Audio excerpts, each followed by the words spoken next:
Well, that was fast. Drake Maye. I told you last episode, hey, it's coming. The window's open. It could be 2 weeks from now. It could be 3 weeks from now. It could be 4, but it's coming soon. Yeah, Callahan, newsflash. It's coming Sunday. Drake Maye is here. And look, if you have been listening the last few weeks, you know I have been on the sit the kid, keep him away from the worst pass blocking offensive line, not only in the league, not only that I've ever seen, but historically, according to ESPN, would finish as the worst pass protecting offensive line since at least 2006. I'm still excited to see Drake Maye. Look, I made my thoughts clear. The Patriots are going in a different direction. When the news broke Tuesday, as I was literally in the middle of a jog, running around, something I think Drake is probably going to do a whole lot of against the Texans, I sent out a lot of texts, made some calls, either to folks in the locker room, in the organization, couple outside the league being like, hey, what do you make of this? And just wrap my arms around something that, I thought was going to come in a couple of weeks. It was always inevitable. They were going to play Drake this season. But why now? What's happening? And I wrote a column stating again that opinion. I think they're rushing him into this. And this is not, an issue where everyone's on one side or the other. Dan Orlovsky, Mina Kimes, even Tom Brady last time we heard from him is saying the same thing I am. Just wait, be patient. It's not going to happen. So why is it happening now? Well, in speaking with people who were, let's say, very close to what's going on here, the deal is this. Last time you saw Drake Maye, they said to me, he was pushing Jacoby for the starting job. He was better the last 2 weeks of camp and in the preseason than Jacoby was. Since then, Drake has only gotten better. And yes, it's only practice. But understanding they were going to play him anyway, they looked at this game and said, well, we might as well do it now. Because the last 3 weeks, Jacoby has been actively hurting them on offense. And the fact that those two happened together coincided with the schedule. In my opinion, based on things that I've heard, observed, and kind of pieced together, did expedite the plan a little bit. But the plan was not like week 7.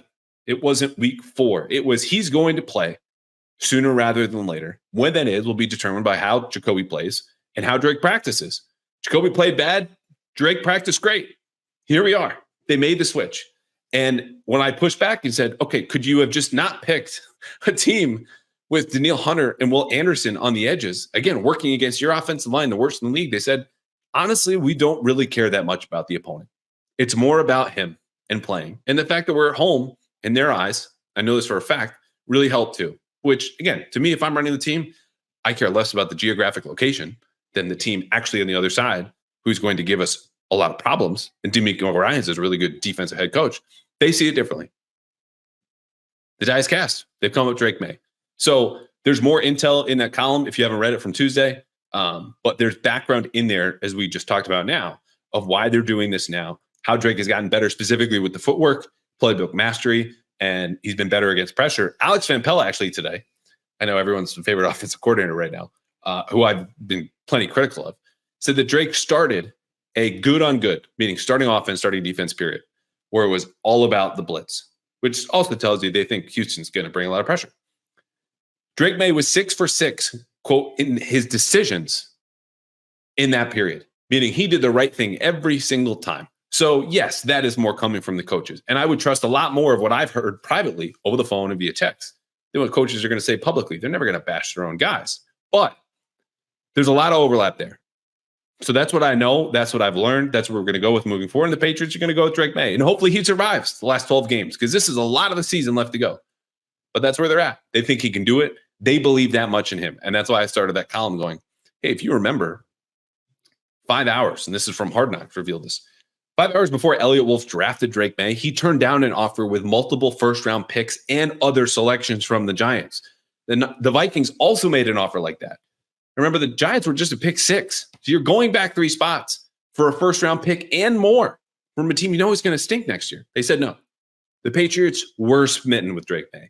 They are smitten with Drake Maye. And everyone has fallen out of love with the Jacoby Brissett experience. You want to know why Drake Maye is starting on Sunday? That's it right there. It's not about the opponent. It's got a little bit to do with the fact that they're at home, but the fact that they're just ready and they've been wanting to do this. And Jacoby Brissett's play as of late gave them a reason why. Okay, so we're going to talk a lot more Drake Maye with Fitzy.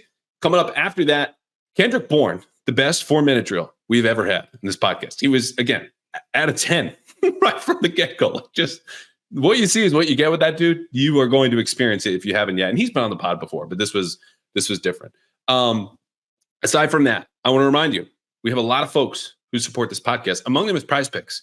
And so whether the Patriots are winning or losing on Sunday, you can win at home by playing Prize Picks. And this is how it works. Go to prizepicks.com or you download the Prize Picks app today. And so I've sent all of my friends who come ask and listen to this podcast. You look at different stat projections for different players and you go more or less. And if you make as little as 4 correct picks, you can win up to 100 times your money. And if you sign up today, which is a $5 deposit, you get $50 instantly with code CLNS. You don't even need to win your $5 deposit. You get $50 in bonus if you download Prize Picks today and use code CLNS. This could be for CJ Stroud to have fewer than this amount of yards. It could be Drake Maye, more than 25.5 rushing yards. Whatever it is, just player stat projections more or less, and you string them together. Even if one of those players gets injured, your picks are still good. That's the injury insurance you'll find at Prize Picks and not in other places. So download Prize Picks today with the app. Use code CLNS. Again, CLNS to get $50 instantly after you play your first $5 lineup. Win or lose, Prize Picks, run your game. Time for my Prize Picks picks of the week.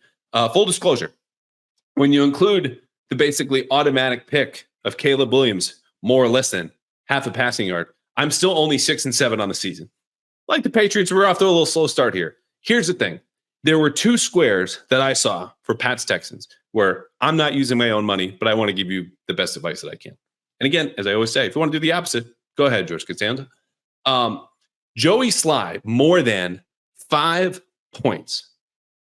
Seems like a layup here. If the Patriots lose 40-6 to Houston, you still win because Joey Sly made 2 field goals, as he should have against Miami when he made a 38-yarder and missed a 33-yarder. This is it. Even if they stink in the red zone, or if they get 3 touchdowns and 1 field goal, you still make it. So Joey Sly more than 5 kicking points. The other one that I have here, which I think is just, it's there. It's easy. Stephon Diggs, less than 62.5 receiving yards. I think he's going to get the Christian Gonzalez treatment. Tyreek Hill can't get more than 3 catches on Christian Gonzalez in a game. Stephon Diggs, who doesn't have Nico Collins opposite him now, by the way, I don't think is going to clear that mark, with Christian Gonzalez probably shouting him all the way across the field. So I'm going Joey Sly more than 5 kicking points. I am going Stephon Diggs less than 62.5 receiving yards. So that's it. Here comes Fitzy from WEEI. After that, Kendrick Bourne. And again, if you have a minute, which this episode is more than an hour long, so I know you do, to rate and review, it really helps us. Okay? Apple, Spotify, 5 stars. You can email me. You can leave a review. Any kind of feedback is good. We're rolling here mid-season. There's going to be a lot more topics, a lot of stuff to dive into with Drake Maye, as we do here with Fitzy. If you like what you hear, let us know. Apple, Spotify, 5-star rating and a review, or email me, acallahan@Boston Herald. Okay, here comes Fitzy and Kendrick Bourne. So a week ago, I text our next guest and said, hey, man, we need some good vibes in here. You are captain of the good vibes. Even at then at 1-3, they go 1-4. But what happened next was the ultimate vibe. Drake Maye in. Jacoby Brissett, sorry, pal, you're out. And I have to say, I don't think it's an accident, Fitzy, that this change is made right before you come on the podcast after another bad Patriots loss, because I don't know if there's been a fan base happier at 1-4 to see the new fresh-faced 22-year-old franchise quarterback finally playing on Sunday. Thank you from that Patriots nation of which you lead back to its leader, Nick Fitzy. You ask for good vibes, Patriots nation. I give you Drake Maye. That's right. The mayhem is here. The mania has arrived. May Day is officially Sunday, October 13th, 2024. And I got to tell you, as somebody who remains constantly plugged in to the Patriots people and the Foxborough faithful, I'm not saying that we're back, but Callahan, I'm thinking we're back. I think you had it right. We're not back to where we were. Okay, we're not back to like. Yeah, I'm not saying we're back, but I'm thinking we're back. All right, we're back-ish. Can I at least get back adjacent? Can I get? Okay, fine. We are back adjacent at this point. Yeah, we're like oblique. How's that? Okay, fair enough. Yes, because if just what I can see initially on social media, let alone what I've heard from fans in the lots and ever since the switch was made. Sure, there's still a bunch of, Belichick rump swabs and Bill super fans that are just going to go like, it doesn't matter. Mayo should get fired. You're going to get the kid killed. It's going to be awesome to see him on IR by week 9, blah, blah, blah. The rest of everybody who still actually has a little joy or room for joy in their heart is so excited to have just some buzz back, a little hope. Like you're heading into a game Sunday, not already resigned to your fate. Because, even if the Patriots win with Jacoby Brissett, or if they were to win, and they did it but once, and they couldn't and should have done it probably at least 2, if not maybe 3 other times, it wasn't going to be pretty. It wasn't even really going to be that fun. But you'd walk away saying, hey, I can't believe they did that. It was okay at absolute best. Now, there's going to be a much lower floor at times. You have no idea how high the ceiling is going to be, but it's going to be miles above what you saw for the first 5 weeks. And basically the product that the Patriots were trotting out every week was untenable. There was just no way to possibly continue to bring out that torpid slog of an offense and say, this is the best thing that we can offer you. I know you got more back in the kitchen. Come on. No. The kitchen's not closed. Come on. I know you got more than this dried up turkey sandwich. Let's go. I feel like you just dumped half a thesaurus on us. Torpid. I never. One of my favorite words. One of my all-time favorite words. It's a good one. Here's the thing. We just started talking before we started recording and realized we were doing a show and said, okay, we need to stop. And the next question I would have asked you was the first one I have here today, because I don't know the answer to this question, even though folks can listen to you on the EEI's Six Rings and Things podcast and obviously follow you everywhere, which they should. What did you think of the timing? 5 games in, Drake Maye starting here at home against the Houston Texans. If anybody with the New England Patriots dares to tell me this was the plan all along, I'll tell them they're so full of ish, their eyes are brown. And after that, I expect them to sell me a bridge that spans Plymouth to Sagamore or across the East River in Manhattan, because it's horse crap. There's zero chance this was ever the plan. Is the timing suspect? Absolutely. But can you make sense of this timeline? Or for people that don't necessarily love them, but at least sat through the more recent Marvel movies and understand what alternate timelines and multiverses are, they had a different timeline in mind. However, Elliott Wolf and his Cleveland Packers / Green Bay Browns plan of trying to let Drake Maye incubate for as long as possible, Robert Kraft, the entire organization trying to let them go about their business without any advisory or heavy-handedness. Gerard Mayo coming on EEI every Monday and saying like they reviewed the tape and Jacoby gives them the best chance to win. And Alex Van Pelt saying the best thing this kid can do is sit. All of them are wrong. They couldn't sit. They couldn't do it anymore. They could not possibly do it anymore because Jacoby Brissett, through his own will of wanting to be turnover averse and hold on to the ball and be very meticulous and methodical about it, along with the fact that the early returns on this line gave him PTSD, post-traumatic sack disorder, because he was the most hit quarterback in the NFL, the most pressured quarterback in the NFL. And there's a reason why teams have blitzed the Patriots at the highest rate by far in the NFL this year, doubling and if not at times tripling their usual blitz rate. It's because you could get home and you know that you could make him hesitate. So now they have no choice but to start Drake Maye. Would Miami have made more sense because that was a winnable game? Absolutely. That game was in hand. The game that most people are now calling the worst NFL game ever played. Yes, it was there for them. Would it have made more sense on the road against Jacksonville, who either you or I could probably go for 310 and 2 tutties against because their pass defense is so bad? Yes. Maybe the Jets because he got his toes dipped, in the River Styx against the Jets a few weeks ago. All of those would have made more, or just wait till the Rams game in late November if the product was watchable. Well, but what would you have done? Like, is more my question. Like, I think that's an accurate retelling. I think it's a totally fair assessment. But like, Coach Fitzy, you get the call Monday night. Gerard says, "I'm about to call both quarterbacks. What should I tell them?" What's your answer? Jacoby, you don't guts to go home, but you can't stay here anymore, man. Okay, so you made this time's up. You were thumbs up to the time. Absolutely, okay. Absolutely. Just like I think and honestly, the death blow. Like, first of all, when your Boston Herald partner in crime, Doug Kyde, who's easily the most rational, level-headed of all the beat guys, of everybody that covers the Patriots and is heavily invested in the Boston sports scene, says on his podcast with Michael Hurley, sorry, time's up. You have to start Drake Maye. When Doug Kyde, who has never met a hot take that he's embraced or even like parked his car near, says it's time to start Drake Maye, then there's a good chance it's time to start Drake Maye. You would have had to have done the same thing. You can't. Jacoby Brissett we've reached peak Brissett. So I don't want to spend much time on this because we have a lot of stuff to come up with Maye and both the Texans. And I said this in the previously recorded intro, is just to say my stance all along has been, can we just do better than the worst pass protection in the league? Can we have an offense that understands who needs to be out there and who's doing what? Because you know as well as I do, the first 4-5 weeks, the answer was, no, we can't. We can't do better than that. We don't know who we're going to play. And things have started to settle, as weird as it was on Sunday, around Jacoby Brissett. More outside zone running game. Kendrick Bourne's back. Hey, we're playing through 2 tight ends and it's working. But, and then we finally get targets for Pop Douglas at the end.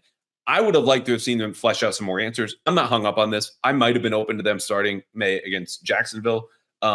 And again, have said my piece. I was just curious on your end because I think there are more people who are of that ilk, Doug, yourself, others, obviously Gerard Mayo. And then you have the other like, no, Dan Orlovsky, Mina Kimes, Tom Brady, last time we heard from him of like, this is the worst thing that I've ever seen. Giardi went off on EEI this week as well. I'm sure Tom Curran is probably taking blood pressure medication as we speak right now, dealing with this because he thought that Mayo and the company wanted to sit him the entire season. If the Patriots had their druthers, he wouldn't have seen the field, a la not even Mahomes in a more Jordan Love or Aaron Rodgers capacity, because that's where Elliott Wolf was healed. Well, guess what? In those particular situations, you had more talent on your roster and a future Hall of Fame quarterback ahead of Rodgers and ultimately Jordan Love. In this place, you have a journeyman who's on his second stint in Foxborough, who just doesn't have the zip zam that you need to play. Like, he can't move the same way anymore. The guy looked, come on, everyone felt too terribly for him playing. We all thought he was going to get myrtleized. And he moved around the pocket like an 87-year-old guy getting out of his armchair to grab his walker to make his way to the toilet. It was miserable. I felt so badly for him. And I was going to say, the death knell was that final throw. Like, I don't care. You got to find Polk. You got to take a chance. You got to take a chance on Douglas at the 2 and just let him try to make a football move. You don't give it to a double-covered Hunter Henry at the 12 with 2 seconds left. Sorry. Well, so the news broke Tuesday afternoon. Off day for players, off day for media until news breaks. And there's been about 48 hours since then to kind of sit with this. And there's the initial like, holy shit, it's happening. Like, here we go. The Michael Scott gift, it's happening. Here we go. Yeah. And then oh my God. Yeah. And you're like, I bet you're going for a run. And then you hear the breaking news and you're like, shit, I got to go back and write a column. It was in a draft of my column that I posted after with some intel in there. I think I kept it at the bottom. I was literally going for a run when that happened. Or at the end of it, literally happened. Stopped in my tracks. So the reason I bring that up though is you get to sleep on it once, right? Tuesday night. You get to sleep on it again Wednesday night. And as someone who consumes a lot of their thoughts and time with the Patriots, how differently, if at all, do you feel now, 2 days later, digesting this, hearing from Maye, hearing from Mayo, hearing from AVP about the decision?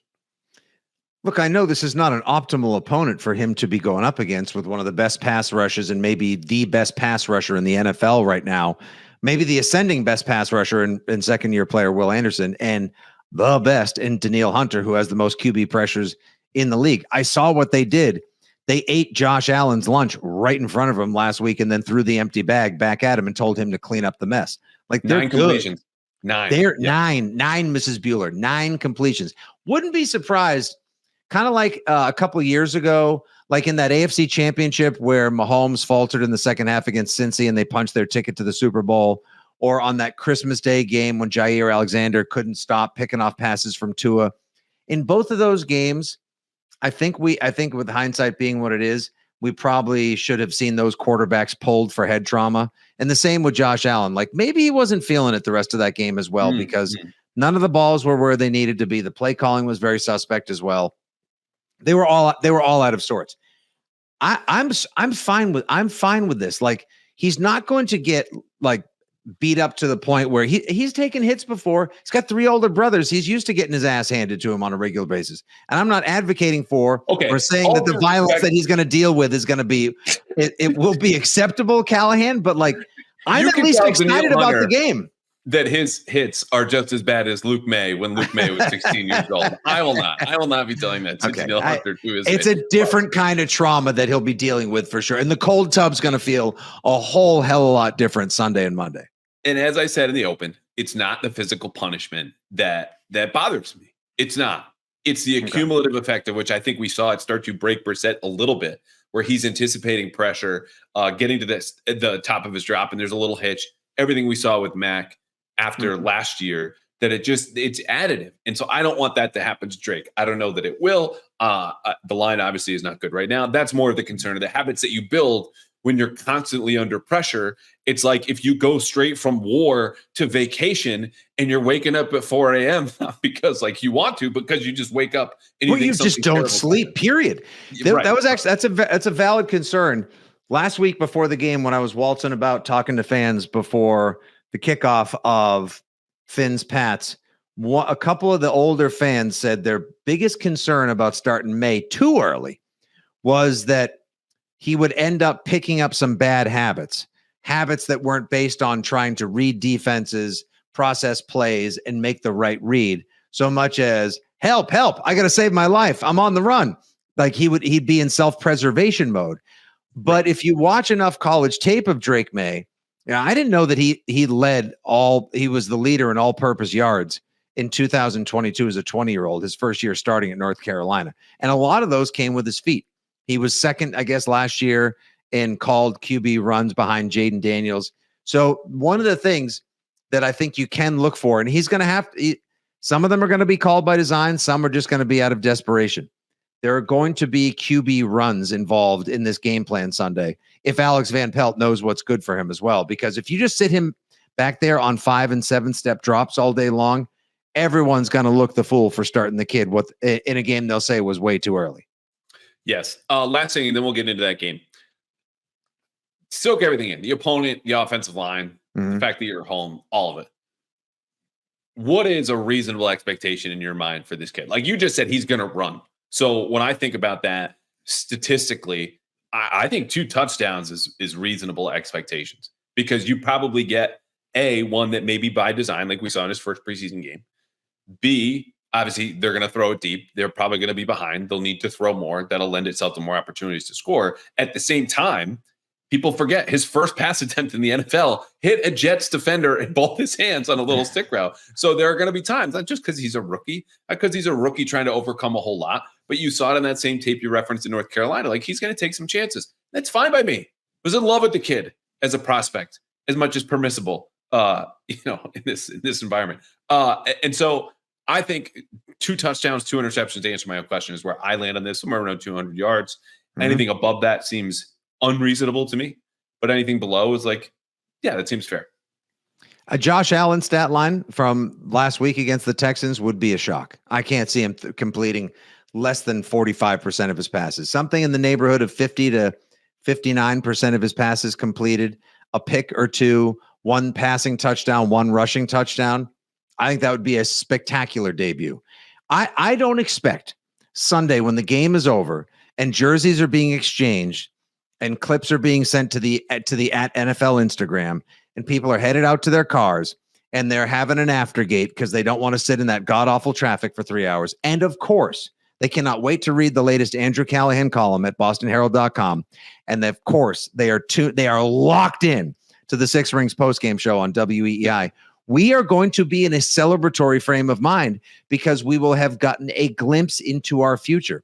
The future under center in Foxborough has arrived. And I know I sound political, like I'm working for the May campaign or something, like Vote May 2024. Or the Patriots on Sundays. But I put it this way.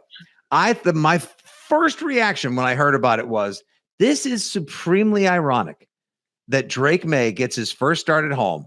He doesn't even wear the primary uniform. He is going to be in the Pat the Patriot throwbacks in his first game ever in the NFL, let alone his first start at Gillette Stadium. That's the perfect outfit, because he's going to be running around like vintage 1979 Steve Grogan for his life, hopefully making some plays along the way. And I don't know who's back there, but I hope they have one of those Stevie Grogan neck rolls for him, because he's probably going to need it. Can you imagine? He hit that on the head too in his press conference, as far as like easy wins. layups with the fans, best fans in the world. Boom, box check. He said that. Mm-hmm. And then shouted out the throwback uniforms. Like the kid just has to sit there and watch his approval rating go up because you're the third overall pick. You're the fresh-faced quarterback. You're athletic and exciting. But he's handling business behind the mic for whatever little that that matters, and a hat tip to those unis. Yeah, I hope he finishes the game, and win or lose, I hope he finishes the game. That would be a good sign. But I hope he finishes the game, showers up, talks to everybody, goes out to the parking lot, and instead of just going to lot 6 and getting in his probably souped up truck that he got at Dan O'Brien Auto or something, or Bach Automotive or something from the Auto Mile, takes a whiff of the lot and goes, hold on a second, just ambles over someplace, gets into a tailgate at 6:00, gets a nice Italian sausage or some Dom steak tips and a Bud Light, and just, hangs out with the people. Like, there's no greater way to ingratiate yourself with the people than to go out there, have a nice little beer and meat summit, and then talk about the day. Like, tough one out there, kid. Yeah, the fans. It sounds like a coded invite from you. Like, please go hang out with me. He knows. Like, I'm gonna go around to like the closest 10 breweries. I'm gonna like Trillium, Wormtown, all of our favorites, and I'm just gonna put my card down and say, if Drake Maye ever walks in, you let him know Uncle Fitzy's first beer. That's on him for him right there.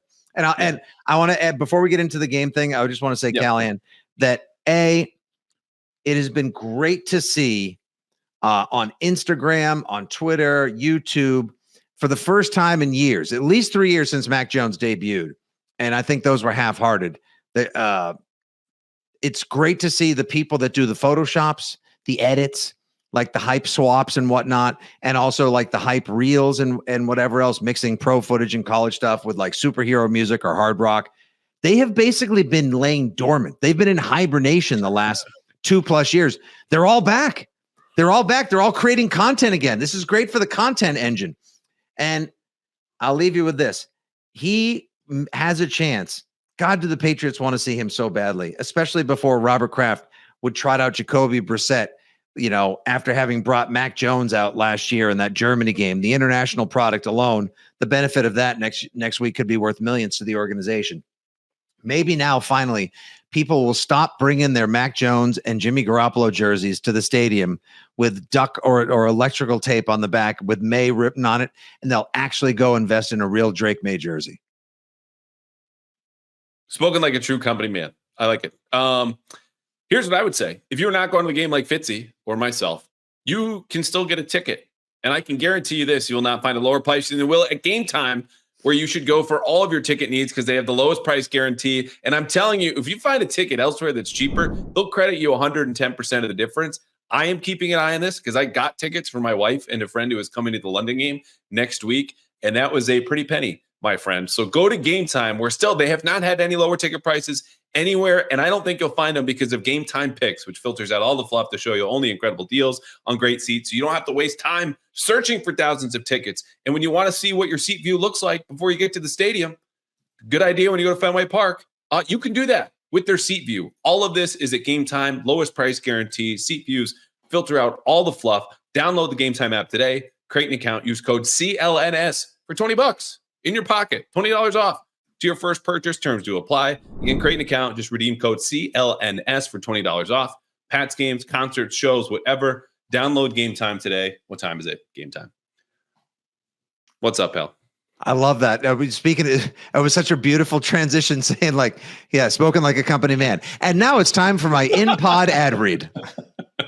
Seamless transition.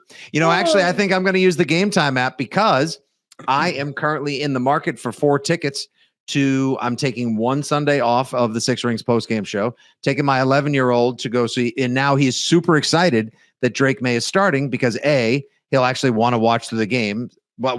B, he'll make it past halftime. And C, I bought him a bunch of Drake Maye rookie cards.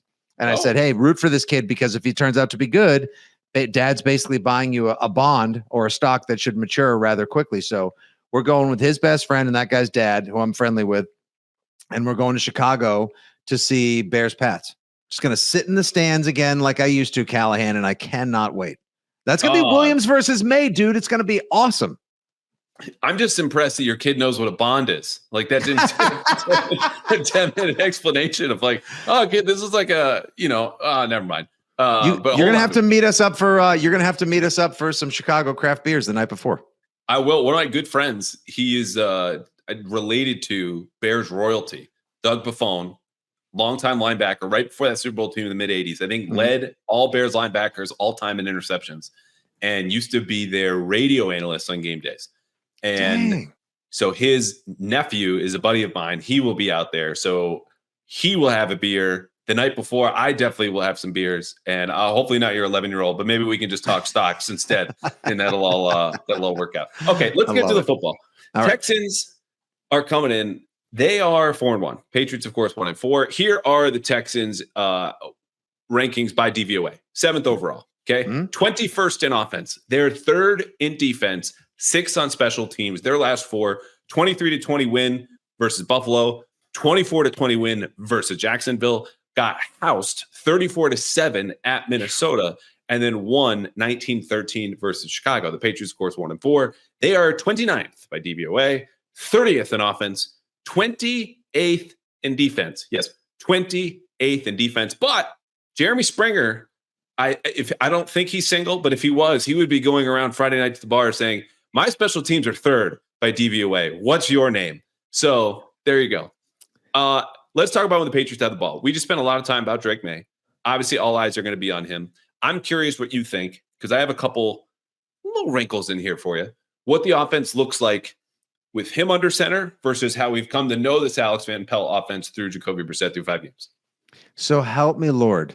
And if I'm Jacoby Brissett, I would be just a hot stack of mad like that little red dude in the Inside Out movies.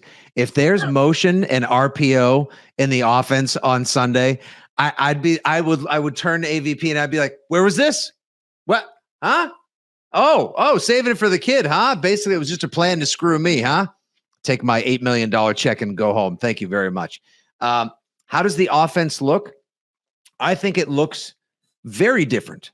Even though it's all from the same tree, all from the same book and plan. Will it remind you of that offense at times? Yes. I think you'll see more shotgun. I think you probably will see a little pre-snap motion. I wouldn't be surprised if they try to involve the receivers in the running game as well. Obviously, you're not going to involve your tight ends like back in the Hernandez days or something like that, where you had somebody supremely athletic. There was no mention of the FX show. There was no mention of murder in this podcast. Thank you very little. You want to get them involved, like some RPO, some jet sweep, something to just try to get Houston back on their heels for a second, because if it's plotting and predictable and you're going to let the Andersons and Hunters of the world basically just strap them on and just go from 1st to 5th on every play, then the Pats are cooked before they even kick the ball off at 1 o'clock on Sunday. So yeah, I think you'll see Drake Maye run early. You'll see him moving around. Also move the pocket. Like you're going to get Gibson involved in a lot of ways, some shovel passes, maybe. Hell, I wouldn't be surprised to see somebody else maybe throw the ball like a Kendrick Bourne. But move the pocket. Do what Charlie Weiss's greatest game that he ever called for the Patriots was Super Bowl 38, because he I thought this was going to be as a commentator. That he called as an OC was Super Bowl 38, because they faced that ferocious line and they had Russ Hochstein in there and everybody thought that Brady was just going to get brutalized, and they moved the pocket all day. And on the run, he was throwing dimes and darts to Branch and Brown and Givens. So move that pocket. Do everything you can. Your offensive line is athletic. I mean, they finished last week 20th ranked in pass blocking. That's a step in the right direction-ish, if you will. They're not great, but they're not as bad as they were 4 weeks ago. And at Callahan, we may even have offensive line continuity. You may see the same starting 5 out front for 2 weeks in a row. So we got that going for us. And based on what we've seen in practice, which I should have mentioned this sooner, Ramondre Stevenson has not practiced Wednesday or Thursday. Just hasn't even been in the locker room when the media's been there. I'm not ruling him out, but generally that means the guy's not going to play on Sunday. At best, he's a game time decision. So we'll see. It might be Antonio Gibson in there starting today. They could also replace Nick Leverett, who gave up 7 pressures as the new backup center filling in for David Andrews, which no one, you and I, whether it's on stage, it's with our hand on a football trying to snap it between our legs, or just walking into a bar. No one wants to follow our guy, David Andrews. No. So tough act for Nick Lever, but they could have Brian Hudson, who's a practice squad center. They signed Ben Brown today to be another center familiar with this offense to be on the roster, all of which tells me you could have a shakeup there. Again, not great to have that be Drake Maye's first start, but here we are. The point An undrafted rookie out of Louisville at center and getting his first start at the same time that Drake Maye gets his first start. Yeah, not great, Bob. Yeah, not guaranteed. Just saying he's been out there running a little bit here and there with the ones, and not great. So the moving the pocket thing is big to me, and it's not only just okay, boom, here's the snap, but the best thing the Patriots are doing right now offensively, which is a short list, is the under center run game. So when you talk about more shotgun, obviously that gets to the point of okay, we want to do what's best for the quarterback, but how far do you go in that direction when it encroaches on and takes away from what is good for everybody else? Understanding he's more important than any other player. But if this is the only thing we're doing well, duo, inside zone, some now outside zone runs, you want to keep that going. To which I would say, you don't have to go to shotgun. And you can move the pocket with those runs. Just run more bootleg, which Jacoby Brissett, here are the numbers, was 4 of 8 for 28 net yards, including a sack and a touchdown on these plays. That's less than 2 per game for an offense that, like, you were listening to me talk about this. Other folks were saying the same thing. It's a bootleg play action game. More of that. The only question is, was the pressure rate on those plays 66%? Because Jacoby turned around, boom, there's pressure. He can't do anything about it in a way that we've already seen Drake Maye do against the Eagles. One of his best completions, drew a pass, roughing the passer flag and got around it. Or is this because teams just have a really good lock on when the Patriots are running play action? Because I think we're going to see more downfield throws and we're going to see more bootleg plays, because that helps accomplish what you're talking about, move the pocket, get them out of pressure. Yeah, I think it's because teams were able to quickly solve the puzzle against the Patriots offense. I think if it was a run up, here's going to be play. Actually, I'll applaud them for committing to the bit and like running student body left and running student body right, and then calling a pass on third down. Like it was high school level at times. It was so except at the end of the first half, which Alex Van Pelt, to his credit, just went straight at it. Like Mike Reese asked him about this today, and calling Mike Reese out or detailing that is in no way calling him out. And he was like, "Oh, I know everyone at the end of the first half was like that 2nd and 2." And we're like, "Oh, Alex has been reading. He's been listening. He's heard it." Good. And he was like, "Yeah, I'm still kind of split on it, but this is what I thought we had. We had a shot play, good receiver. It didn't happen. We had an open receiver on third down, couldn't complete the pass. That's what it was." So like he's self-aware enough. It doesn't make you feel any better at home or you watching this in the stadium, but that's just where we're at. Brings me no comfort or consolation at that point. But I agree with you that you're definitely going to see more downfield passes. You're going to have to, because look, Stroud's going to get his, okay? CJ Stroud moves around so well. He's incredibly accurate. I mean, not as accurate as Jaden Daniels, the guy taken right before Drake Maye, now leading the NFL in accuracy in an absurd sign of growth and evolution. But he also played 5 whole complete college seasons, whereas Drake Maye only played 2. So he should be further down the line. I'm sure he and Drake Maye check out athletically on a comparable level as well, but he's years ahead of him, literally as well as figuratively. So yeah, take some shots down the field. Maybe to Polk, because I keep getting told and I keep seeing analytics every week that say Polk has great separation. I don't buy into that as much as I don't buy into Vidarian Lowe being PFF's top-rated tackle last week on the offensive line as well. There's just want to hit pause really quickly, because the Polk point is a good one. There's Fantasy Points, whose co-owner, developer, director, Joe Dolan is a friend of mine. He's been on the show. It's a complete opposite of PFF separation grades. I don't know how they happen. Some of them have GPS tracking. Next Gen Stats has Jalen Polk dead last. PFF has Jalen Polk dead last. And Fantasy Points is like, no, he's there. And they measure, separation as like, if you get a step, that's a win. It's an absolute, like you cross the threshold and you're there. I'm forgetting the term, but you get what I'm saying. There's no kind of degrees of separation here. So they're saying, oh, he's open. It's just not by miles and miles and miles, the way that, Next Gen Stats might have based on the average yards away you are from a defender at the catch point, which they don't include other routes. They should, they don't, but that's just the thing on there. Jacoby Brissett, by the way, 72 offensive grade from PFF for that last game. I almost tweeted out, oh, look at PFF's newest analyst judging Jacoby Brissett's game, and took the headshot from the media guide and put a little fake mustache on him to tweet that out. I was like, this is really salt in the wound for a guy who just lost his job. But it blew my mind to see that. We know 72, please, Mike. 7.2 would have probably been more fair. It's 60 is average. So that's them saying like he had a good game. Get out of here. And everyone else's eyeballs saying differently.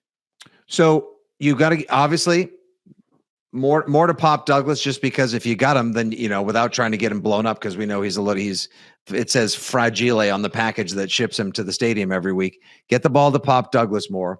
Your tight ends will be your tight ends. I thought they've done a pretty good job of integrating Hooper and Hunter Henry as well. Obviously he's got to be active in order to be able to make it. And I know he's had some issues. There's a maturity component, and that's why a lot of teams didn't have him on their boards.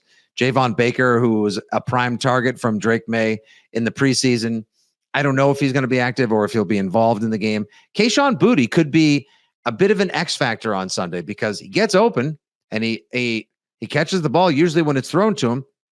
And I also think he showed up really well on the game tape on Ramondre's 33-yard touchdown that went off tackle early. He was hustling down the field, blocking his ass off all the way down there. Like, coaches love to see someone who doesn't get as a coach of 5th and 6th grade flag football. I always tell my kids, run to the whistle and never quit on the play until you're told to do otherwise. And it's great to see him do that. And maybe he'll actually be the beneficiary. Maybe they'll establish a quick connection. We don't know who Drake Maye's. He's going to have a Binky. He's going to have a Boo out there. Is it going to be Polk? Is it going to be Douglas? Will it be Boutte? Will it be Baker? I don't know, but that's kind of one of the things I'm most excited to see. Okay. So I told you this off air, and now's the time to spring it on you, because I've been waiting for you to use a particular word that I would love to use and infiltrate the Patriots commercial breaks that you run in the stadium with these questions and contests and trivia. You said the word Binky, my friend. Yes. For all the folks here at Pat's Interference, the loyal listeners, the viewers, myself, the producers, could you for us Sunday during a commercial break, when everyone in the stadium is watching you on the Jumbotron, somehow sneak in the word Binky as a wink winky to the rest of us? Would you do that for us? Oh, it's a done deal. It's just a matter of if you want it done during the JetBlue trivia segment, or if you want it done during the Fast 15, the world's fastest in-stadium game show in NFL history. Whatever it is that you want. I'm going to be slinging prizes on Sunday, and I have to unburden myself of them as quickly as possible as well, because I've got 2 minutes or less, depending on if the referees want to blow up my spot. Binky, done deal. Binky. I will also blow up shortly within 2 minutes, because I used the word winky, but we're going to forget that. And we will. Let's make it the JetBlue segment. Are we just going to name all the other ghosts from Pac-Man while we're here?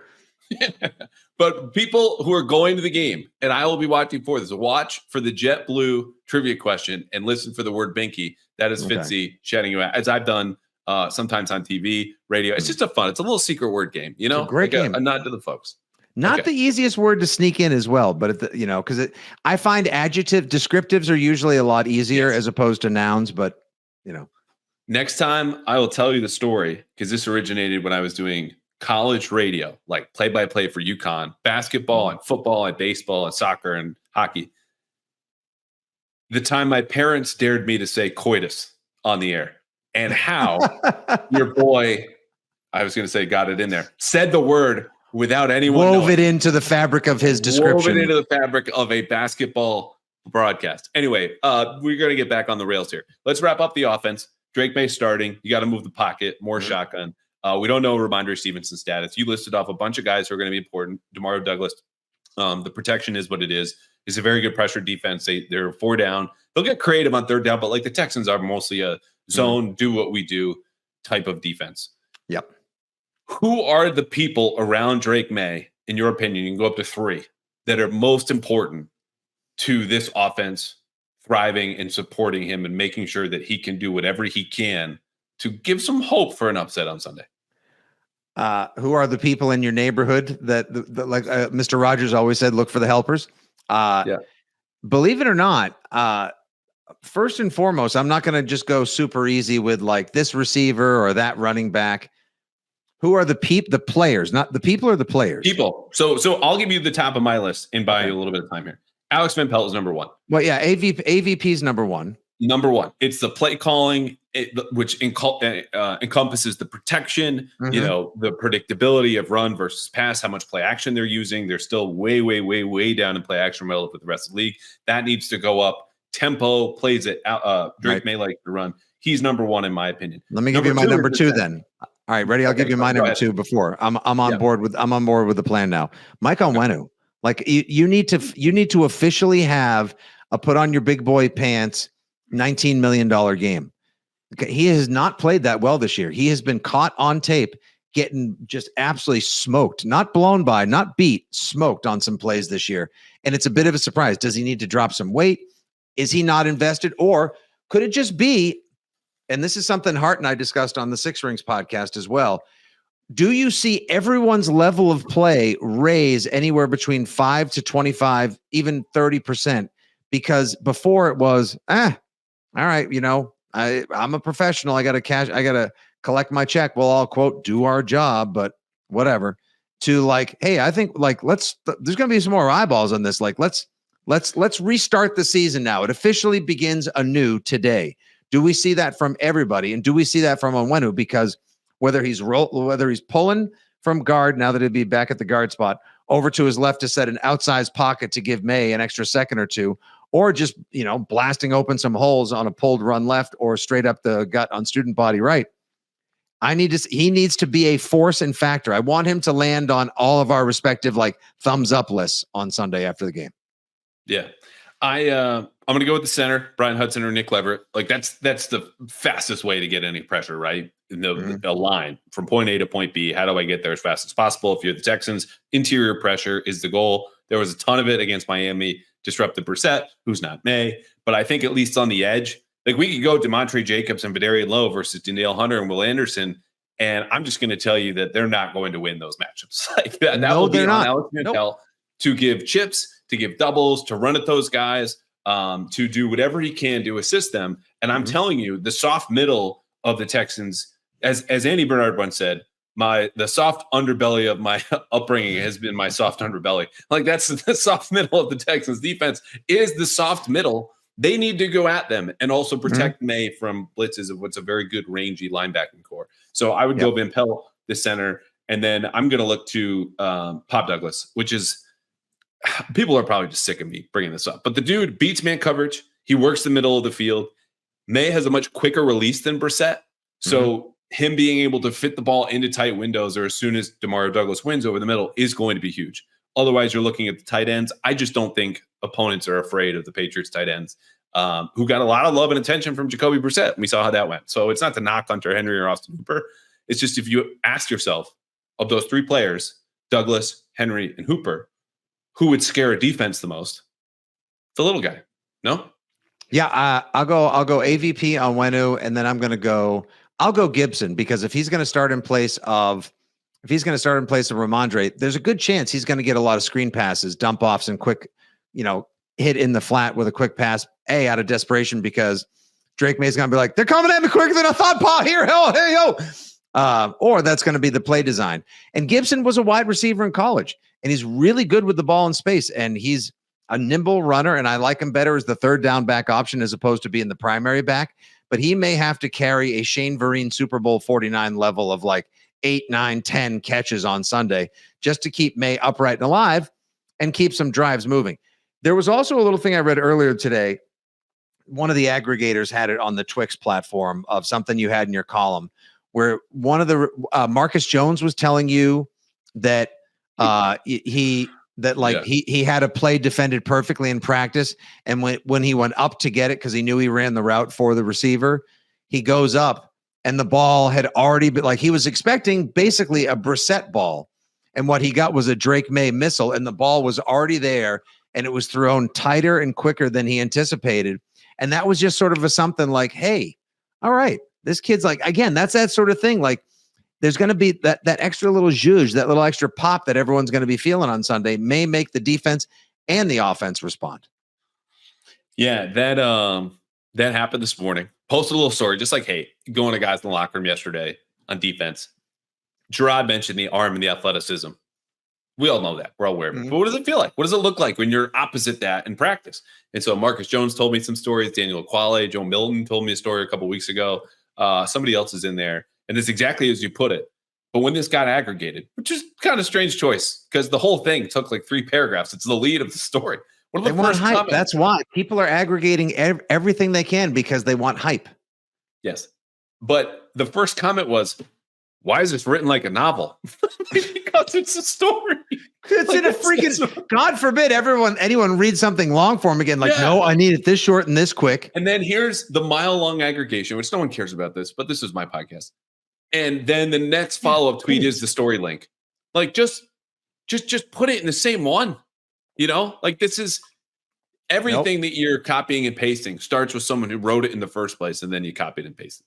Anyway, this is the life we live. The Patriots defense is also going to play, despite the fact we've taken now basically 40 minutes to get to them. CJ Stroud has had one bad game this year. It was against old pal Brian Flores, who's giving everyone headaches and getting 3 picks out of Aaron Rodgers in London. And we know the Vikings are doing, it's not a lot of exotic stuff, but their best, sharpest blitz package. They're playing a lot of quarters on early downs. There's no Nico Collins for the Texans, which would make this game very differently. I think the obvious starting point for the Patriots is to shadow Stephon Diggs with Christian Gonzalez, send help in the slot versus Tank Dell. A couple of old Houston guys cutting it up. Marcus Jones, Tank Dell. What a great what a great matchup that would be, because Marcus, like, Tank Dell was my dream for the Patriots to draft. I wish they heard me last year. They didn't, and now he's thrived whenever healthy in Houston. Marcus Jones, I still say he's better at cornerback than people give him credit for. I wish they would use him on offense or find a way to just get him the ball in his hands where he could actually score, as opposed to preventing teams from scoring. But he had great cover grades his senior year in Houston as well. So I think that, I know we're going to talk matchups that we're dying to see come Sunday, but Gonzo on Diggs and Jones on Dell are both going to be, BYO popcorn. So, and, I advantage Tank Dell, even though some of the numbers aren't as great as you would think underlying in his second season. You're looking for year 2 jump and this and that. The rush is the bigger question to me, because Brian Flores broke some of the Texans protection rules. And again, short-circuited their offense. They scored 7 points in that game in Minnesota. The Patriots can copy a lot of that because they run a lot of the similar blitz stuff. And so I'm asking you, understanding CJ Stroud has a 104.9 passer rating versus the blitz, how are you doing your best to affect him with pressure? Because you feel comfortable in the back end. Are you just saying we have to go for it, balls out, like, go get CJ Stroud, who's going to carve us up somewhere somehow, but if we get home, it's a sack or maybe a strip sack? Or do you say we have to play it safe and just bet on the coverage will hang in there long enough and someone gets home? Well, who are you going to be sending, though? Because, you're down Jabril Peppers for at least this week, if not the foreseeable future. Who knows if he's even ever going to play? Foreseeable future at least, right? And Marte Mapu shows up last week. Now, look, they're playing a 3-legged dog of an offense last week in the Miami Dolphins, but you're down both starting safeties. Duggar's still dinged up as well. Marte Mapu, with his first full game and start in the NFL, did okay by all accounts. He'll have to do even better this week. But you're down so many of your best playmakers on defense. I mean, I know attrition happens. Injuries are part of the game. I get it. Everyone plays hurt from the first snap of the season till they grab their golf clubs and board a plane for the Caribbean in January. I got it. But the Pats defense, just playmaker after playmaker. First, they need to stop naming any future captains, because it's like a Final Destination movie. Second you're named a captain, you get injured. I'd go for it, and I would just trust my guys on islands. I would say, Gonzo, if, like Tyreek Hill said, you're a top 5 cornerback, he's one of those guys now. Here's your next great challenge. Steph Diggs loves to show up the Patriots. He loves hating on the Patriots almost as much as he loves having affairs with 8-month pregnant rap stars. So why not? Don't rub your head, Callahan. These are just facts, okay? Yeah. I mean, yep. He's as dirty on the field as he is off of it. And good for him. It's your own life. Make it what you want, okay? It's a short trip around the sun, kid. So Gonzo versus Diggs, great matchup. Marcus Jones, Jonathan Jones, get all the Joneses. Like, what's the name? Is Xavier something or other? I forget the guy who's going to end up having to step up and get more looks. Thank God Nico Collins isn't going to be there on Sunday. And also, I'll ask you this: who's going to be on Dalton Schultz? Dude's good. He's a solid tight end. Yeah, I think this is going to fall to Jalen Hawkins, who's been really good, I think, in man coverage so far. Your boy among those safeties. Yeah. And it's just there's no great matchup there, right? Because also they're not going to play a ton of man, I don't think, considering their man zone rates versus San Francisco and then Miami. Different personnel, different quarterbacks, but it's the same. The bones of that offense are the same that you see in Houston, right? Bobby Slowick came from San Francisco. it's the same Shanahan-esque offense. And so they say, we want eyes on the quarterback. We're going to commit to the run game. And I think they were better about using their personnel last week, where it was not like, hey, we're going to play base and let you get fast guys all over the place against, 7 defensive linemen and linebackers. But right. Dalton Schultz will factor in whether you're playing 3 safeties, and it is Marte Mapu or Jalen Hawkins or just someone covering, hook curl or curl flat zone. Like it's more of an awareness thing. I don't think this will be a single, like we're talking about Gonzalez, Stephon Diggs. It's everyone's got to keep eyes on and be aware of his favorite spots and when they like to get to him, because there's just no one-on-one matchup for him. I'll throw this at you though.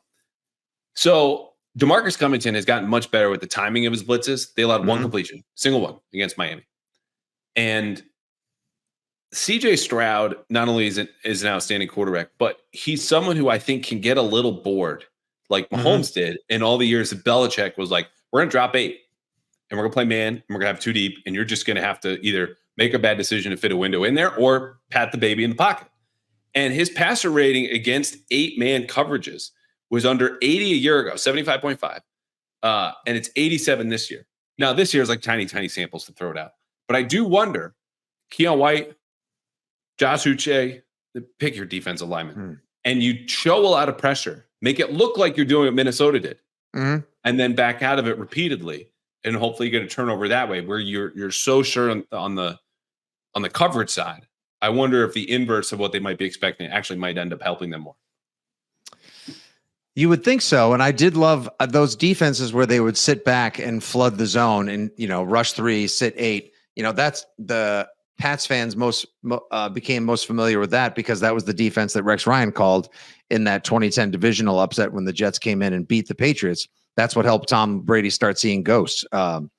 And then obviously that was made famous a decade Well, it was also later Matt Patricia favorite, but I'm not going to mention that in my right. my argument here. No, it's okay. Listen, I think Matt. Listen, if anyone, I won't say like deserves an apology or a sorry card in an edible arrangement. It's Matt Patricia, just because like his offense looks like the 2007 Patriots compared to what we saw the first 5 weeks with AVP and Brissett as well. They probably should. I just think that he's such a good playmaker and he's still got enough good weapons that they'll find a way to feed and just cut the Patriots slowly but surely underneath, and it'll be death by 1,000 7-yard passes.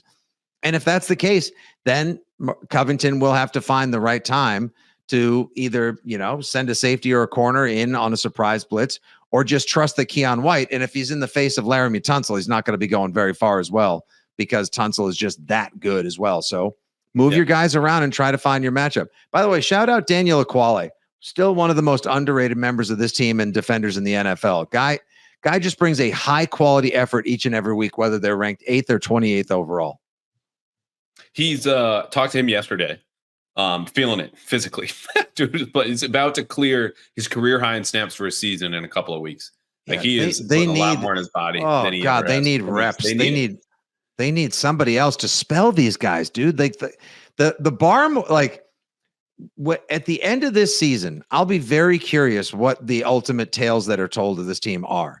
And one of them is going to probably be, we didn't anticipate just how much we would miss Christian Barmore. Yeah. I mean, he's a pillar of your pass rush. Like these guys I talk about, they have gravity to them. And then when they're driving double teams, you can hit the opposite side of the protection or a slide, and then you go the other way. Cause just him lining up somewhere goes, oh, we have to account for that guy in a way that no one is talking about. That the 28th ranked defense right now in the league by DVOA. One last thing that I was going to mention, then we'll get to the 3-2-1 quickly. 3 matchups, 2 keys, 1 random wild card thought and a game pick and get out of here is escaping me right now. It's just not a good setup. I should have taken a little bit longer with the defense this week. It's just, let me put it this way. What's your level of confidence just in the whole operation? I think people are down on AVP, but specific to DeMarcus Covington and their ability to coach up this defense, which is on the field a ton against Miami. But you just sit back and go. Before it was like, and Mayo said this himself, we'll always have a good run defense. And personnel is a big part of that. But like, what's your level of confidence that you can safely say, hey, we won't get killed on defense? I gave these guys a mulligan a while ago when they basically were out half their starters. There are disappointments on this defense, like Josh Uche, who has just been too far upfield and not been able to hold his edge and not been a very effective pass rusher thus far this season. Maybe he should have taken that multi-year deal somewhere else with more money in the offseason, because I don't think he's going to be getting it and could very well be back in New England again this coming year. But when you're down 2 starting safeties, your middle linebacker, who's your defensive captain and the green dot wearer, Christian Barmore, one of the 10 best defensive linemen in the NFL, who just got paid like one as well. Okay. I like Christian Barmore a whole lot. He is not in the top 10. I think if this season he would have entered that conversation. Okay, well, there's conversation. There's being in the top 10. Like, we could do the Myles Garrett. We could do the 2 defensive ends for Houston right now. We could go down the whole. I think of them differently. Like defensive tackles. Okay, that's okay. Better. Okay, let me requalify fringe guy. Yeah. Okay, and I'm not here to hammer you. I'm just saying, redact the previous statement, Your Honor. One of the best, potentially 10 best tackles. .com would be like, can we say that? Or pick your favorite blog. Lazar would be having a defensive lineman mutiny at this point. I've kind of just like they're forced to evolve. And the depth has been stressed and challenged, something brutal. All right, put it this way. Are they as bad as the 28th DVOA ranking overall? I don't believe so. No. But are they as good as we thought they would be? No. And there are reasons why. May I also point out in the 3-2-1, however you like to wrap up the pod. Let's just do it right here. Here's my sort of wild card. The Patriots defense has a much better game than anticipated. You want to know why? Because they don't spend 41 effing minutes on the field like they have had to in so many of these games. When you're losing time of possession each week, 36-24, 40-20, 41-19, 39-21, these guys are gassed. And forget about the fact that they're already playing more snaps than they're used to. They're just out there, hands on hips, heavy breathing. Thank God it's been warmish so that they're not feeling the icicles like Newport cigarettes in their lungs in the New England weather later in the season. Speaking from experience. Yeah, I have 1 or 2 bad decisions back in my day at a South Shore bar. That's something that the Drake Maye effect may stretch all the way into the legs, health, and energy of the defense in the fourth quarter. So that last week when Miami decided to bring in the fullback and just absolutely hammer him to pieces on that touchdown drive, maybe this week they've actually spent a little less time on the field because Drake Maye held onto the ball a little longer. Yeah. All right, let's go 1, 2, 3 then. My wild card thought is the last time the Texans came to New England, it was the first game I ever covered on the Patriots beat. 2018 season opener. Yeah, I was at Mass Live. Tom Brady threw a touchdown pass to Rob Gronkowski. Deshaun Watson was game 2 of that season. Game 1. Game 1 was the Sunday night game against the Steelers. Oh, that was 2019. My apologies. 2018. Yeah. It was the rematch, and Deshaun was back, but he wasn't quite himself. But in 2017, that particular Sunday with the toe tapping Cooks was epical. Yeah, Bill O'Brien is still the head coach. Just a lot of people in a lot of different places, and that reminds me of that. Two keys to victory. I said it before. Like, you got to hit Houston in the middle. Antonio Gibson. Like, you talk about draining clock. If you want to tire out Will Anderson and Danielle Hunter, keep them on the field. Like, run at them. You go a little bit of tempo. But the yards where you're going to find the most on when you're running the ball are going to be between the tackles. I think they have to win there. So you talk about Michael Onwenu, big game. Huge for him. Michael Jordan, the left guard, who's really settling in well and playing really, really well. I think it's been overlooked, and it helps that he's 6'6", 300 whatever pounds. But those two on either side of the center have to get some push, and I think they will. That to me is a big key. Yeah, I think it's gonna be containing the. I don't expect the Houston run game to be spectacular. Mixon's back at practice. Dameon Pierce is pretty good as well, but they're both listed as questionable heading into this game. I'm sure Houston's going to try to pass first, then hopefully get a big lead and try to drain the clock later on. So it's going to be containing these very sharp run. Like Tank Dell is quick as can be. He is every bit as quick as DeMario Douglas. We already talked about how Steph Diggs loves to screw the Patriots. Robert Woods, old Bobby Trees in his mid-30s, but still bringing it. They have a really, really good receiving core. So the Patriots cornerbacks against the receivers of the Texans, like, this is going to have to be there. I always thought this secondary was going to be much better than advertised. This is the week for Christian Gonzalez to start earning the jersey sales and the playing cards. This is the week for Marcus Jones to show that he's more than a return and a gimmick guy. This is the week for John Jones to get that, to earn the next payday he's probably looking for, whether it's in New England or somewhere else next year. I think Christian Gonzalez is there personally, but I hear the whole point of like, you want to be one of the best secondaries in the NFL. We get that you're down to your two best safeties. You still got to make it work. So yeah. I'm with you there. 3 matchups. Look, it's just going to be Drake Maye versus the pass rush for me. And in a way that says what Jacoby Brissett did really well in the first 2 weeks was take a terrible situation and not let it get any worse. Okay. His pressure to sack ratio is really, really good. Then it went in the toilet the last 3 games. So how often does Drake Maye, he's going to face a lot of pressure. Okay. What next is really what I'm asking here. How many sacks does he take? How many hits does he take? How many times does he slide versus scoot out of bounds or try to lower his shoulder? He can't do that stuff. Like, he needs to take the bad situations and contain them. So how does he handle that pressure, I think, is my number 1 matchup. And then we'll get yours, and I'll give one, and we'll get out of here. Yeah, that's Drake. Yeah, basically Drake Maye against D'Amico Ryans. Like, how much does he like to, like, he's got, rather than dial up exotic blitzes, I think you're talking about the Patriots dropping 8 and trying to frustrate CJ Stroud or bore him to pieces into making either the wrong read or just taking off on his own. And he's a big dude, by the way. Like, he moves so well for somebody his size. Like, he's sneaky much bigger than you would think he is. And Drake Maye is no Danny Woodhead himself as well. So does D'Amico Ryans just decide to pin his ears back, defensively speaking, and send his horses after Maye? Or does he say, you know what, actually, I want to frustrate him. Let me drop a couple of guys into zone and see if we can trick him into thinking this lineman wouldn't drop back in all of a sudden. And next thing, like, it's that great play Monday night. Who was number 50 for the Saints who dropped back on Mahomes and Mahomes didn't see him, and the Saints guy picked it off. Yeah. I think he thought he was going to have a fat guy touchdown. A thick six. Yes, the thick six is one of the greatest lines of all time. Oh my, the thick six. So yeah, that's got to be obvious matchup number 1. I'll give you a sneaky good matchup number 2. If the Patriots are going to be in this one as well, you're going to have 2 guys in a place notorious for swirling weather patterns and wind conditions. We all know Joey Sly can bang home a long one, although last week missing the 33-yarder was not exactly the greatest. How do you do in follow-up to a 63-yarder? Fairbairn can bang it.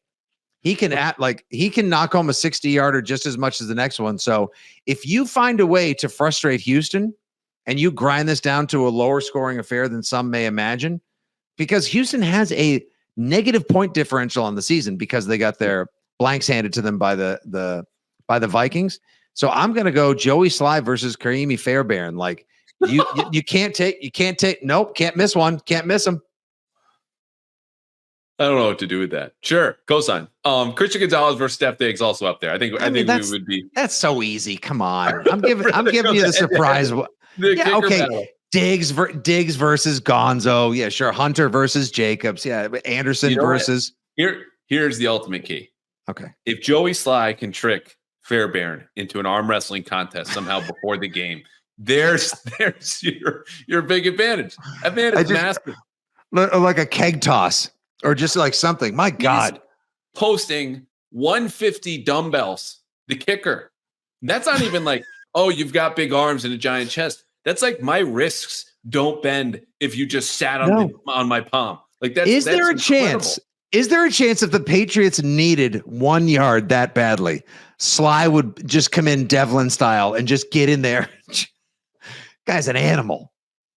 All right. I'll tell you what else. I'm just going to do Kendrick Bourne versus legitimately Kendrick Bourne versus I don't know if he's going to draw Stingley, great cornerback, underrated secondary for the Texans as well. Okay. Last week, first game back, got his toes wet, took a couple hits, got tuned up. What did he end up with? 2 catches last week? Yes. Yeah. Okay. 16 snaps. Yep. Yeah. So hoping that he gets double the snaps. Make a play. Don't just leave it open to Pop Douglas, who we all know is jitterbug fast and can get open in an Italian sports car. But if he takes a big hit, 6 yard, 1 catch. Oh, he only had one for. Okay, yeah. Yep. So he only had that 1 catch where he got to hear everyone go Bourne. Okay, well now make a difference. Okay, I mean we're still not expecting you to be 100%, but get open, use that veteran savvy, and be that vibe that they need. Make a couple plays. Get his team hyped up, get the crowd hyped up as well. Maintain that energy because What you don't want is the pop of Drake Maye coming out, fist pumping in the crowd, taking his first series of downs. And then like last week, where there's a dog walking away in the background, as you saw right there, if you're watching on YouTube. But like that for opening drive last week was like run, sack. And the crowd was like, well, I'm here, but I'm emotionally checked out already. And then they didn't have any reason to get back in. I'm just here now for the JetBlue trivia question. That's all that they were here for. And hearing the word Binky integrated into it. Yes, that's coming on Sunday. I'm excited. I'm going to video this from the press Deal. All right, you got to go. You have a dog to pet. Before you do, game pick. Who wins and by how much? Oh, I hate picking against my favorite football team, but I got to be realistic as opposed to, 35-20 Patriots, LFG. No, realistically speaking, I think the Texans take command in the second half, and it looks like they're going to pull away. Drake Maye leads hasn't thrown a touchdown pass yet, leads a miraculous drive where they just basically go schoolyard, brings the game to not within a field goal, but striking distance. There may or may not be an onside kick. There could be a stand where the Patriots need to get the ball back within the last 2.5 minutes. The defense just isn't able to. Texans 24, Patriots 20. Cool. I mean, that's basically every Texans game this year except for the Minnesota one. Right. I have Texans 27-17. I initially had 16, but I don't know. We talked about 2 touchdowns for Drake Maye. Yep. And whether it's QB power or just a regular zone read or quarterback draw, whatever it might be, like they're going to put his legs involved and let him get hit early. So it's like, oh, the nerves are gone. Like I'm in this now. Didn't he say he's going to have the jitters this week? So what's the best way to get rid of him? Just get him knocked out of you. Yeah. You need like the Red Sea protection and just everyone just vacates the pocket and you just let him fend for himself, get hit, and then you're good.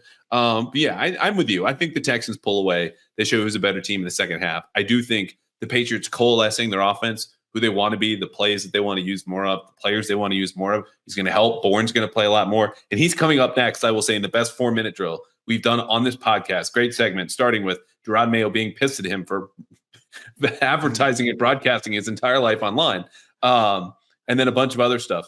But yeah, I think the vibes will be high. They were high here today because you came on and got the quarterback change that the people wanted, some people wanted. And I don't know. This was good, my friend.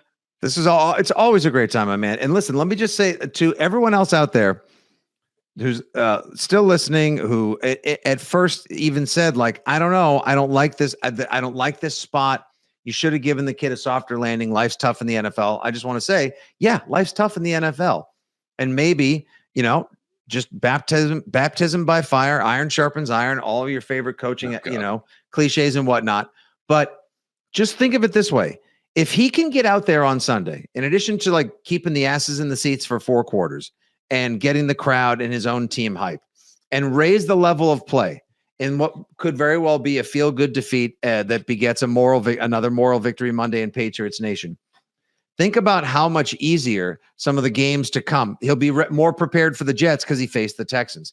The Jags may be that much easier because he just held his own against the Texans as well. This may be to his benefit should he survive and should the game go as optimally as possible for Alex Van Pelt, the Pats line, and Drake Maye. He and the team may very well benefit significantly by having to play one of the toughest opponents in the NFL in his first start. The other side is he gets his ass kicked, and then we have a real problem. But I love the optimism, and I'm not here. That's where I'm back. Parade. Yeah. That's right. Okay. We're back, baby. We will be listening. Binky, JetBlue trivia segment, pass interference, infiltrating the Patriots in-stadium show. It's Fitzy has done an unbelievable job for years. Love having you on, bud. We need to have a Marzen soon. I have your list of recommendations here. Of course, we're always going to give the old hat tip to vitamin C, our friends Dino down in Plymouth and in Weymouth. And of course, maybe we'll do free agency summit. We've done draft. We've done preseason down there. Some beers and pats and pints. What do you think about that? We're overdue for a get together down there for sure as well. Just like you're overdue to take a day off and just fill your soul whole with delicious fest beers and Marzens. To you and all the listeners, I say Prost and let's go Pats. Awesome. Here comes Kendrick Bourne. Thanks, my guy. Wrapping up some more Pats interference with the first 2-time guest who plays for the Patriots. Kendrick Bourne doing an episode back in the summer. He's back, he's playing, and he's ready for a 4-minute drill. He knows the rules. You can't run out the clock. You just got to answer the questions. I'll start the clock. You ready? I'm ready. Let's go. Pop Douglas, no lie, gave this segment a 5-star review on our way out of the locker room right now. Do you think that we're going to live up to that? I think so. Let's go. Okay, here we go. So, starting the clock. Ready, set, go. Question number 1. You share a lot of your life online. Draft parties, date nights. I know what the inside of your house looks like. It's on YouTube. What is the maddest someone has ever been at you for filming while you guys were hanging out? Drake Maye kind of got mad at me for filming sometimes. Like getting off the Patriots plane, going to San Fran, he was mad at me. What did he say and what happened next? He said, man, just get off of social media. I'm tired of you on social media. Did you stop? No, I didn't stop. I'm not going to stop. All right, we're not stopping either. Question number 2. How does a Mayo team meeting differ from a Bill Belichick team meeting? Kind of more open, more funny. Not as serious. Still serious, but not as serious. So we've heard Bill crack some decent jokes, and especially in low lights. What's a Mayo joke sound like? How is it funnier? It's just I can't explain it, bro. It's just funny. You know he's a funny person. Like he's more open in his funniness. Bill was more low key in his funniness. Gotcha. Speaking of funny, funniest teammate you've ever had? Funniest teammate, Juwan Bentley. How funny is he? He's sneaky funny, so you gotta like get to know him before you can understand. Okay.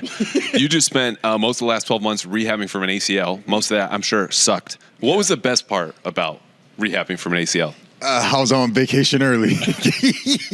Like on the beach, because you were in LA. Yeah. I was on vacation, enjoying LA, son. So that was kind of the perk of it. You know, not playing, I get to just chill. All right. What is the teammate you would least like to Netflix and chill with your sister and then date? Pop Douglas. Wow, Pop again, who has been the answer to this question many times before. Why is it Pop? I can't trust him yet. I don't know. He ain't shown me. He doesn't have a girlfriend, doesn't have a wife or anything, so I don't know. I don't think he's there yet. All right, we're going to have to get Pop back on here to answer for this because he's getting buried. Drake Maye is going to start on Sunday. Mm-hmm. What's just a fun fact about him that folks outside the locker room wouldn't know? I think they know he's a good basketball player. Mm-hmm. I think they saw that. So besides that, I don't know. He's a hooper, so I think he's going to hoop on Sunday. Have you ever seen him hoop? I haven't seen him hoop. I only seen the highlights. Okay.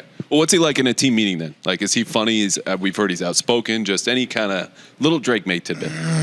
I can't really say. He's not really like a jokester. He's like he talks fast, as we see like in his media interviews. What do you mean? What are you talking about? I wouldn't know anything about that. He talks fast. You can't really like understand him, but he's not really a funny guy. I'm still learning him, so I could come back to me in a few weeks. You know what you need to do? You got to have him on YouTube. I got to have him on YouTube. That's a great idea. Yeah. Or get him some Born Blessed swag. Anyway, moving on from pimping out your stuff. When my wife asks me to do blank around the house, I can't stand it. Fill in the blank. Take out the trash. That's it? That's kind of it. I can't. Sometimes, like, going to eat, if I'm super tired, she's like, let's go eat somewhere. I can't stand it. But I'll go because it's my wife. But yeah. So those two. Trash and going out to eat when I don't feel like it. Smart man. We got 3 more. NFL corner, when you beat him on a route for a catch, it just feels a little better. Who is that corner? I would say Ramsey. He's tough. I didn't beat him last week, but he's tough. It feels good because he's elite. That's it? That's it. No personal beef? No personal beef. All love. All right, 2 more. What's advice Kendrick Bourne would have given to himself if you're talking to yourself when you first get to New England, March 2021, all that you've known and experienced since, what would you tell yourself back then? Take care of my body.